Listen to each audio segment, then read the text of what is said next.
It's funny. It turns out that the way we learn something new and the way the entire tech world adopts new ideas, well, they follow the exact same surprisingly predictable pattern.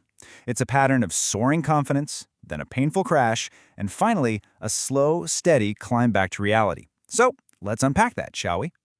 Come on, we've all been there, right? That moment you think you've finally mastered a new skill, only to realize you've barely even scratched the surface. Well, that feeling, it's not random. It's a well-documented cognitive journey, and honestly, understanding it is the key to actual real growth. All right, so first, let's zoom in on the individual level. We're going to explore that psychological roller coaster that we all ride every single time we learn something new, whether it's playing an instrument or trying to figure out a new piece of software. So at the heart of this is something called the Dunning-Kruger effect. And the key thing to get here is that this isn't about being smart or not smart. It's about metacognition, basically the ability to know what you don't know. When you have very limited experience, you literally can't see how much there is to learn. It's kind of like a double whammy. You're not just incompetent, but you're also unable to see your own incompetence. And this journey just feels so universal. You start out on what's hilariously called Mount Stupid. It's that peak of totally unwarranted confidence where a tiny bit of knowledge makes you feel like an expert. But then reality hits. You start to see the true complexity of it all, and you just plummet into the valley of despair. Now, this is the make or break moment where a lot of people just give up. But if you stick with it, you begin that slow, steady climb up the slope of enlightenment, where your confidence is finally built on a foundation of real skill, and you eventually hit a nice, sustainable plateau. Let's make this super real. Anyone who's ever tried to learn to code knows this journey in their bones. First, you get that Hello World script to run, and you're like, I'm a natural. I'm the next tech billionaire. That, my friends, is Mount Stupid.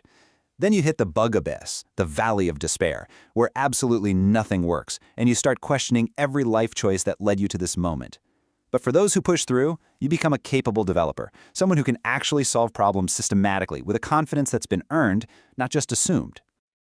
Okay, so that's us as individuals. But what's absolutely wild is that this exact same pattern plays out on a massive, societal scale, especially with new technologies. And this is where the Gartner hype cycle comes in. You can basically think of it as the Dunning-Kruger effect, but for entire industries.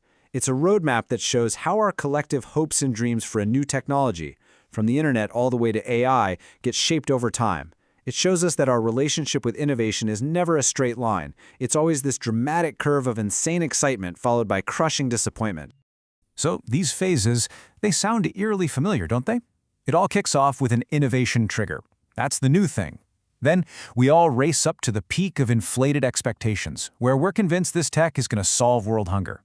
Then comes the crash, right down into the trough of disillusionment, when we realize it won't. But only after that do we begin the real work, climbing the slope of enlightenment toward a plateau of productivity, where the technology finally finds its real, sustainable, and often boring value. Oh man, blockchain is the perfect case study for this. The trigger? Bitcoin. The peak hype around 2017 had people screaming that it would revolutionize every single industry overnight. Then the market crashed, and blockchain fell deep into the trough, with everyone dismissing it as a solution looking for a problem. But now we're on that slope of enlightenment, finding real, practical uses for it in things like supply chain finance and digital identity, a world away from the initial hype, but genuinely valuable. So we've got these two models, one for your own brain and one for the entire market. But here's the thing. When you put them side by side, the connection is just impossible to ignore. They are literally telling the exact same human story. It is the same pattern, just playing out on a different scale. An individual's climb to Mount Stupid is a perfect mirror of the market's collective gold rush to the peak of inflated expectations. And that gut-wrenching personal crash into the valley of despair, well, that's just the industry-wide slide into the trough of disillusionment. This table just lays it all out beautifully. But look, focus on that recovery phase. Both models, developed totally independently of each other, use the exact same term, the slope of enlightenment. Come on, that's not a coincidence. It tells us something fundamental about how we as humans process anything new, whether it's a new hobby or a new technology. We get overexcited, we get disappointed, and then, finally, we start to actually learn. So why does this happen over and over again? Well, it's pretty much baked into our basic human wiring. We all share these cognitive biases, like overconfidence, and at the beginning of anything new, we're all working with incomplete information, which makes it super easy to be wildly optimistic. And maybe most importantly, we're social creatures. Hype becomes this massive feedback loop. Startups make bold claims, the media shouts about it, investors get FOMO, and pretty soon you've got a collective rush straight up that peak. Okay, so understanding these curves isn't just some interesting little academic exercise. It is a powerful tool. It can help you make way smarter decisions, especially when you're thinking about investing your time, your energy, or your company's money in new technologies. Check this out. Here's some recent data from a survey by the technology research firm Virtualization Options LLC. They asked a bunch of IT professionals what they think is currently overhyped. A staggering 71% said the metaverse, 65% said Web3 and blockchain, and even generative AI is up there at 37%. This shows a massive disconnect between the public story and the reality on the ground. And speaking of reality checks, look at this number. According to Gartner, despite all the noise, all the articles, all the breathless hype, less than 5% of companies have actually deployed generative AI in real, live production environments. This just shows you the huge gap between that peak of inflated expectations and the slow, difficult climb toward actual productivity. This quote just nails it, doesn't it? The pressure to jump on the bandwagon is just immense.